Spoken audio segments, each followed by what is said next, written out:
The name of my movie is Rot, and essentially it's the story of a man who is dying of this flesh-eating disease who, before he dies, goes out to this cabin to be alone and to reflect on his life and his past mistakes and his regrets. The idea of the movie was just to make the most moving, engrossing story I could. I wanted it to be touching. I wanted people to really connect with the story and the characters. And basically, it's a story of lost love, very universal themes that I feel have been done before, but I wanted to do them in a more original way that they weren't as formulaic and as cliched as stuff that's already been done. So I wanted to kind of give a fresh take on the same material. It started more as just ideas that I've had. Some of them go back over a year ago, just like a small little idea that I thought was good but not great to actually pursue. But I knew it was a decent idea, so I held on to it. And then other ideas came, and finally one day it just connected, all the ideas. The idea of a flesh-eating disease came about, and I thought that was a great metaphor for just what's going on with him, through this really dark time in his life. And when I started telling people about it, they thought that it was such a good idea that I really had no choice but to make the movie, because everyone knew that it was a really powerful idea, really moving.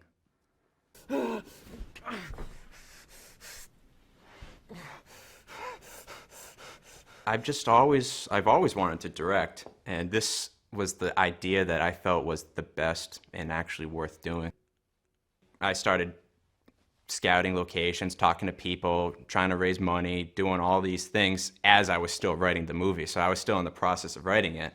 So I would give it to people, and at this point it probably wasn't that good because I was just like the first draft and like, all right, here's the idea. And slowly it would form and become more of a tighter movie, more compact and much better. Obviously, studios aren't going to give me money to go make a movie. An up-and-coming director, it's just not going to happen.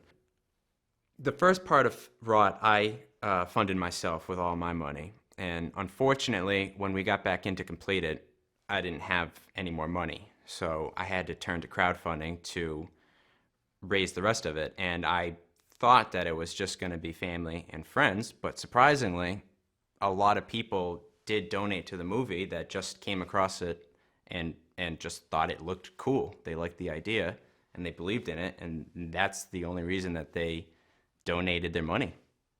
So many people did believe in the idea that it was easy getting help from so many different people. Everyone just kind of jumped on board and really connected with the idea, and people really believed in it, and they believed in me. It used to be such an expensive proposition to make a movie that it was just impossible for up-and-coming filmmakers like myself.